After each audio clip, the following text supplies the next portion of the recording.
Hello everyone. इस part के start में दिखाते हैं कि श्यांग सुबह सुबह उठता है, बाहर आकर अपने डैडी को भी उठाता है और फिर हमें बेटे के और उसके पापा की रूटीन को दिखाते हैं। उन दोनों की मॉर्निंग रूटीन काफ़ी क्यूट थी। दोनों बिल्कुल एक जैसे लग रहे थे। और तो और श्यांग अपने डैड की हेल्प भी करता है ब्रेकफास्ट बनाने में और टेबल पर लगाने में। और इसके बाद वो दोनों घर से निकल जाते हैं। दूसरी तरफ दिखाते हैं कि जब रोआन भी अपने हॉस्पिटल जा रही होती है तो उसे घर के बाहर मिलता है बैरिस्टर शोए, जो उसे ही पिक करने के लिए आया था क्योंकि कुछ डॉक्यूमेंट्स पर उसे उसके सिग्नेचर्स चाहिए थे। वो कहता है मैं तुम्हें हॉस्पिटल भी ड्रॉप कर दूंगा। शोए की अपनी ही एक क्लास थी, उसकी गाड़ी बहुत एक्सपेंसिव थी और उसके अपने ही टशन थे और वो एक स्वीट टॉकर भी था। सारा रास्ता वो डॉक्टर होने की वजह से रोआन की काफ़ी तारीफ करता है। अब जब वो हॉस्पिटल पहुंचता है तो उसे अपनी गाड़ी से फ्लावर्स भी निकाल कर देता है और कहता है कि मेरा शौक है, मेरी हॉबी है, मैं गार्डनर हूँ और ये मैंने अपने गार्डन से तोड़े हैं तुम्हारे लिए। रोआन आज डू के लिए अपने घर से अपनी मामा से कहकर एक सूप भी बनवा कर लाई थी। वो उसकी स्पेशल केयर करती है क्योंकि उसकी कोई फैमिली नहीं थी बेचारे की। और ये बात डॉक्टर निंग भी देख लेता है और बाद में रोआन को काफ़ी डांटता है। कहता है कि पेशेंट से फासला रखना चाहिए, लेकिन रोआन का कहना था एक्चुअली उस बेचारी की कोई फैमिली नहीं, बाकी पेशेंट्स के साथ सब होते हैं।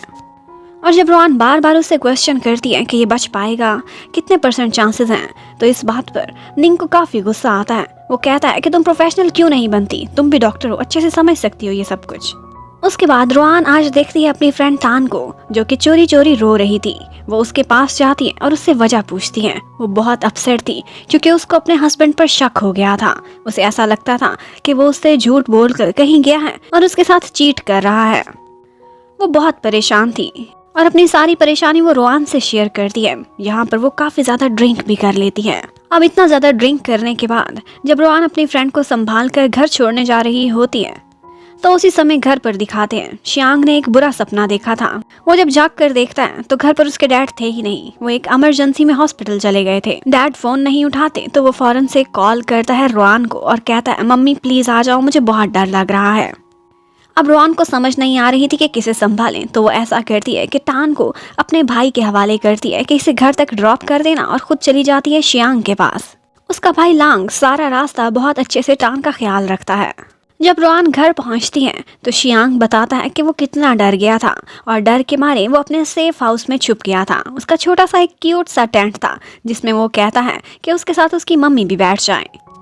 रोआन बहुत मुश्किल से उस टेंट में एडजस्ट करती है और फिर वो दोनों वहाँ पर बातें करते करते सो जाते हैं। जबकि उधर लान को दिखाते हैं, उसने टान को उसके घर पर ड्रॉप कर दिया था, लेकिन वो वहाँ से जाता नहीं बल्कि खुद ही सोफा पर सो जाता है। डॉक्टर निंग रात को बहुत लेट घर वापस आता है। श्यांग के कमरे में देखता है, वो नजर नहीं आता, हर तरफ उसे ढूंढता है। इतने में उसे शक होता है तो कॉल मिलाता है और सामने ही उसे नजर आता है डॉक्टर रोआन का बैग जो हैंग हुआ था। अब वो अंदर आकर देखता है तो दोनों मामा और बेटा बड़े मजे से टेंट में सो रहे थे। वो श्यांग को लिटाता है उसके बेड पर और उसके बाद वो बड़े प्यार से रोआन को देख रहा था कि उसकी आंख खुल जाती है। रोआन कहती है ठीक है मैं अब अपने घर जाती हूँ, लेकिन वो उसे रोक देता है। कहता है कि सुबह बस होने ही वाली है, तुम कहाँ जाती फिरोगी, बेड पर सो जाओ, मैं बाहर सोफे पर सोऊंगा। रोआन उसके बेड पर सो रही थी। ये सोचकर उसके फेस पर एक स्माइल आ जाती है। अब जब अगले दिन रोआन उठती है तो वो देखती है कि उससे पहले ही डॉक्टर निंग फिर से उठा हुआ है और काम स्टार्ट कर दिया है। वो बहुत हार्ड वर्किंग था और बहुत कम नींद लेता था।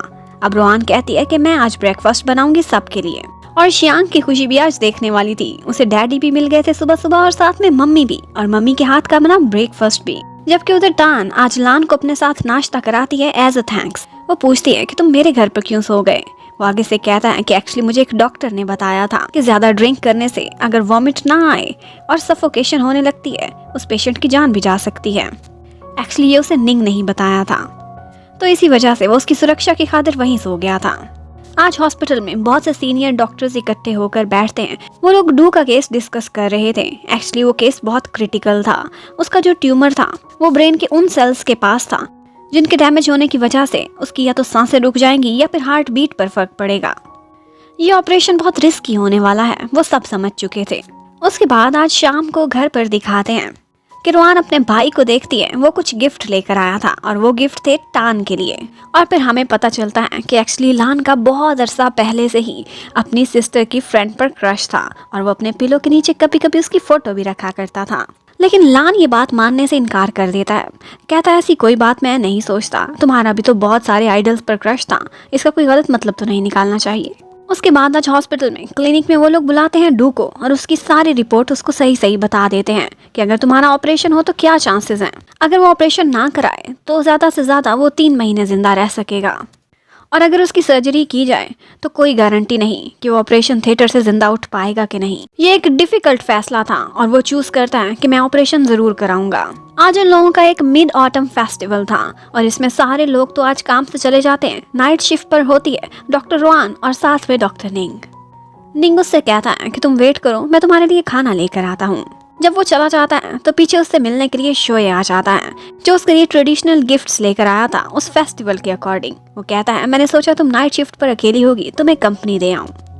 अब ऊपर से जब डॉक्टर निंग आता है तो वो तो देखकर शॉक्ड रह गया था, क्योंकि शोए की पर्सनैलिटी भी काफी चार्मिंग थी और इसके साथ साथ वो रिच भी लग रहा था और हैंडसम भी।